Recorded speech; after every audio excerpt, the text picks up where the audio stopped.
Olá pessoal, sejam bem-vindos ao nosso canal aqui de fundos imobiliários, aqui é o professor Baroni. Vamos começar então hoje com o nosso quadro de perguntas e respostas, 5 dúvidas, 5 perguntas, 5 respostas. Porém, hoje mais uma vez nós vamos trazer 10 para vocês. Chegaram muitas perguntas aqui, então a gente fez uma seleção para vocês sobre 10 temas aqui interessantes. Vamos falar sobre fundos imobiliários. Mas antes disso, quero lembrar a todos vocês que está aqui disponível no link da descrição do vídeo, um link para que vocês possam aí acessar a assinatura Sonofis com 25% de desconto, então tá na descrição aqui do vídeo. Vamos à primeira pergunta: qual é o segmento que vai mais sofrer com a redução da taxa Selic? Eu entendo que no geral a redução de juros ela é positiva para a renda variável, para a economia real, para os fundos imobiliários.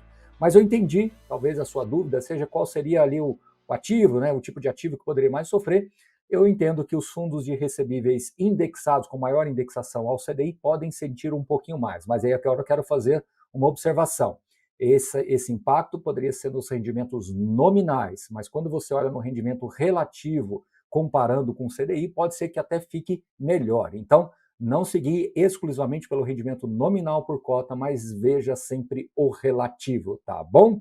Agora, no geral, os outros segmentos, né, com juros mais baixos, você tende a aquecer mais a economia real e, consequentemente, isso favorece o mercado de fundos imobiliários e outros setores também.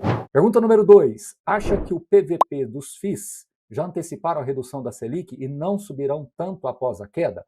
Eu vejo que neste primeiro momento, de fato, houve uma antecipação. O que nós precisamos agora é efetivamente de uma consolidação de um cenário de juros mais para baixo, juros futuros continuando a cair, para que aí sim você possa ter uma nova reavaliação patrimonial, tanto dos fundos de recebíveis quanto os de tijolos também. Então isso ficaria mais para os próximos 12 meses. Então, no curto, médio prazo, eu entendo que boa parte já foi antecipada, então agora a gente tem que alongar um pouquinho mais a nossa análise aí para que possamos entender a dinâmica de reprecificação dos ativos, tá certo? Pergunta número 3. Com a possível queda da Selic, o ideal é reduzir os aportes e fazer caixa para oportunidades? Eu entendo que é uma resposta muito difícil, porque você tem uma carteira possivelmente diversificada em diversos fundos, em diversos setores. Em alguns momentos, você vai perceber que os fundos imobiliários ficam mais atrativos ali na sua tela, né, no home broker, no dia a dia. Em outros momentos, você vai perceber que você tem mais opções para acesso via emissões.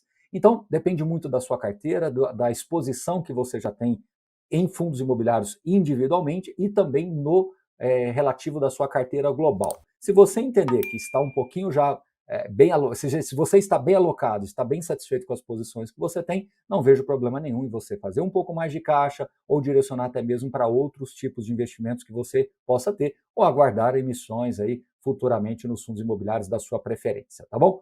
O que é importante é que você mantenha o seu plano, a sua tese, a sua estratégia de investimentos de longo prazo e fazendo a alocação de capital à medida que você for recebendo aportes, tendo novos investimentos também da sua própria carteira. Pergunta número 4. Quais efeitos positivos ou negativos de se comprar no contraciclo? De fato, no contraciclo, você sempre está ali acreditando que você está tendo uma visão diferente daquilo que o mercado está vendo. Então, comprar no contraciclo, você tem um efeito positivo, que se você realmente estiver certo, você vai ter um retorno total mais elevado.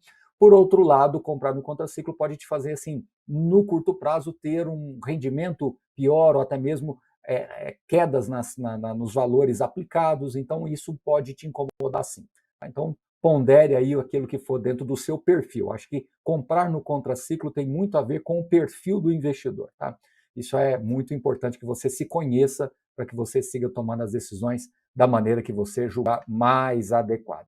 Seguindo em frente, pergunta número 5. Como um fundo de papel se protege de uma deflação? Primeiro, a operação pode ter sido estruturada pensando em apenas na variação positiva do índice, tá? Esse é o primeiro ponto.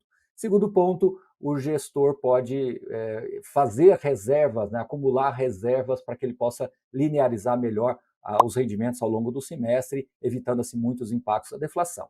E por fim, você pode ter algumas operações em que efetivamente a inflação não tenha transitado no caixa, e quando tiver um momento de deflação, você aí sim faz aquele movimento de venda, recompra, né? ou mesmo a venda definitiva do ativo da carteira, uma gestão mais ativa, para que você possa transitar efetivamente aquela inflação que ficou retida durante alguns meses. Então, são 3 opções aí. Pergunta número 6. Olha, duas perguntas agora sobre fundos de fundos. Inclusive, também aqui na descrição do vídeo, além da assinatura Sunofis com 25% de desconto, também disponível aqui na descrição do vídeo, um e-book sobre fundos de fundos. Então nós temos duas perguntas, você também pode acessar esse e-book aqui gratuitamente no link da descrição, tá bom? As taxas de administração dos FOFs são descontadas do preço de tela ou na distribuição dos proventos? Sempre que você tem o pagamento dos rendimentos, aquilo ali já é líquido de todas as taxas de administração e gestão, enfim, todas as taxas já estão descontadas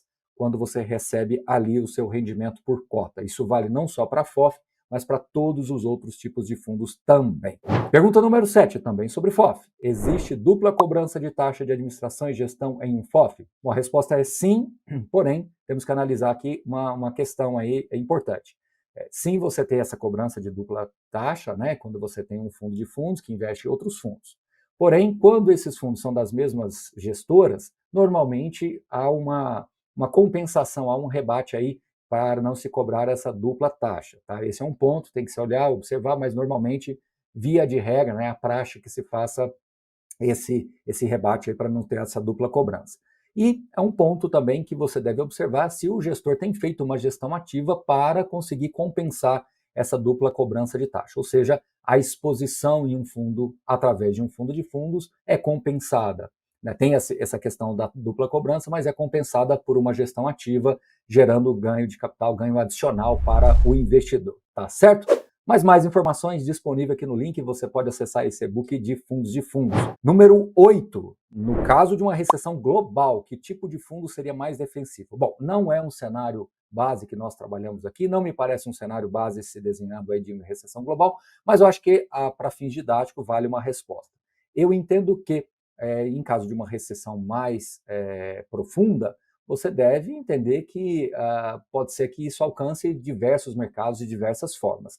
Mas eu entendo que dentro de um contexto do fundo imobiliário, aqueles fundos que têm contratos atípicos com empresas mais sólidas, que têm um histórico mais robusto, uma geração assim de caixa, empresas que historicamente vêm tendo lucro e que consegue passar por essa recessão, tende a ser os fundos melhor defensivos aí, ou considerando um cenário de recessão global, que eu repito, não é o cenário base que nós trabalhamos aqui, mas para fins didáticos está aí a resposta. Pergunta número 9, desdobramento de um FII é uma boa? Entendo que sim, eu acho que aos poucos, né? Lá atrás era base 1.000, depois passou a ser base 100, agora base 10. A tendência é que você tenha mais liquidez nas cotas. Então, me parece um processo natural dos fundos novos e alguns fundos, inclusive, fazendo aí assembleias para aprovar esse desdobramento de cota. Então, sim, me parece um movimento natural, inclusive, tá certo? Pergunta número 10, a última aí, o que seria flipagem em um fundo imobiliário? Quando um fundo tem uma emissão,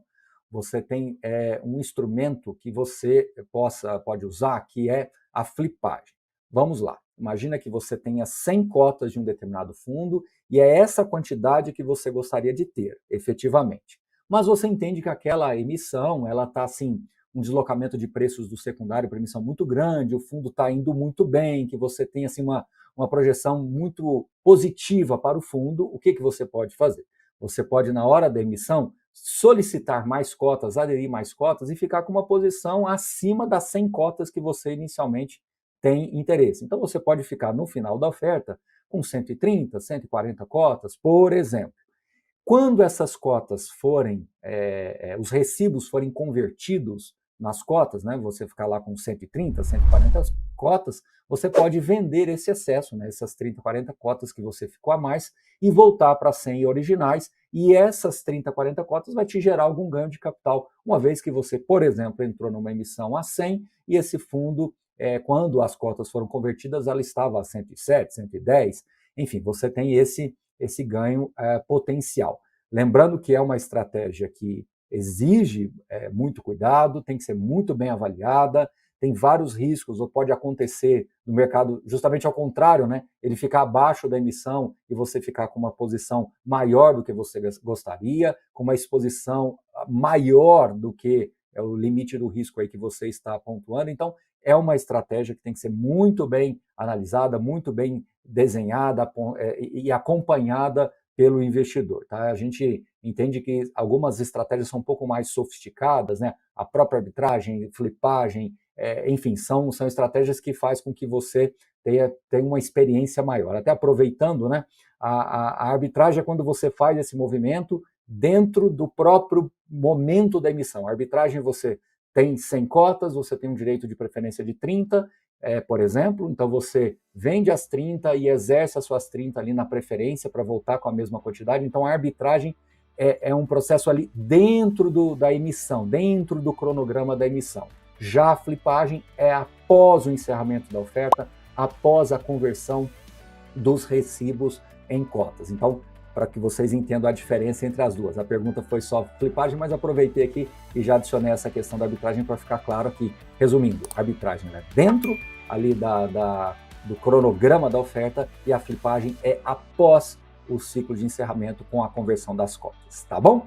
Mais uma vez, desconto aqui para vocês de 25% na assinatura Suno FIS, tá na descrição aqui do vídeo e também download do e-book de FOFs, conforme a gente falou aqui 2 perguntinhas sobre eles. Espero que tenham gostado do vídeo, um grande abraço, até a próxima, valeu!